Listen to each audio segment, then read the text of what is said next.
back into Catawba, Salisbury, North Carolina with Pioneer coach JT Burton. I'm Brian Stayton. Pioneers get a come-from-behind win, 74-72. Wasn't a double-digit come-from-behind win, but man, this has to feel good. This is your first win ever against Catawba. This has to feel really good.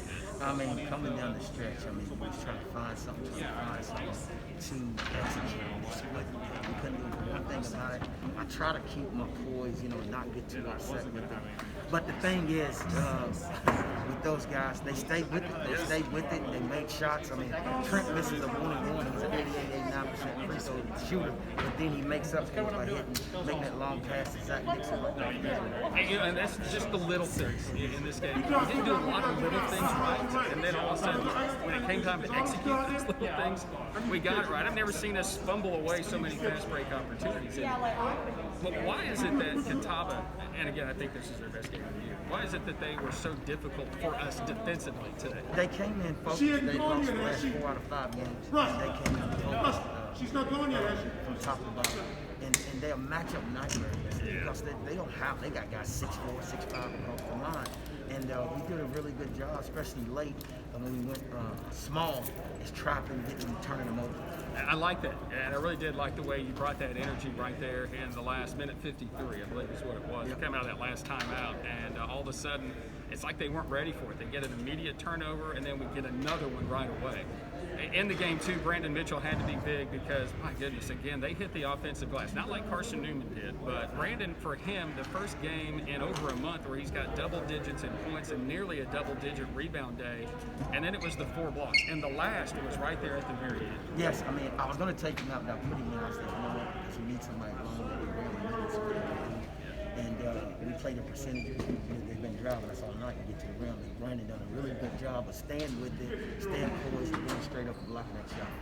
And again, you guys got off to a great start, shooting the 3. Thunderbird comes in. That kid opened up his career. 10 of his first 11 from three-point territory. He's sitting at 10 of 12 or 11 of 13 for his career right now. He hit some threes. It was good to see some other guys come in, like Zach Dixon. You talk about that. That guy was like poised threes to give us a lot of momentum right there at the end. It's 2 things, right? You go with my assistants, we get those guys in the gym all the time, and those guys want to work. Those 2 guys right there, you talk about Zach Dixon and Kobe Thunderbird. One thing I love about them, they don't take bad shots. They don't rush the ball. They don't take bad shots. And that's why those guys have been playing, because then they get open shots. Because you got guys like Trent Gibson and those other guys to get them the ball. And that's corner 3 was huge. That was phenomenal. Again, defensively, a nice game. They shot very well today, but again, to hold this team to just 72 points, it's our lowest offensive scoring game of the year, but you take this. But just take me through the last play of the game in the series. Is it something that you guys, work on at the end of game situation? We do. I called a 30-second timeout, and I told them, we got 1.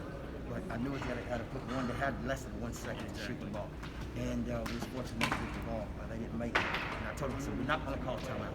We're just going to play. Because we have another play that we called, and then TG looked at me and said, no, coach, let's run this. And the rest is history. The kid he's a winner. He's always been a winner. His team believed in him. He had more turnovers this year, this game than he had all year, but he stayed with it. And that's why, that's why we're in the place, the position we are now because of him. All right, what could have been was almost executed brilliantly by Catawba, which was a pinball between the rim and the backboard, and you were fortunate to have the arrow. This game changes completely if they had the arrow. What do you do in that situation with 10 seconds to play, or maybe now 7 seconds to play, and the potential of them having another inbound situation? Well, if they'd have had it, we'd have had a foul. We know we had a foul. My assistants, Justin Chartrain and Deontay was in my ear telling me who to foul, what to do. And that's what we had planned. But we work on this. We work on it every day, and it's the resiliencies of these kids. And we've been doing this. We wore these T-shirts for my niece because she's going through a little something.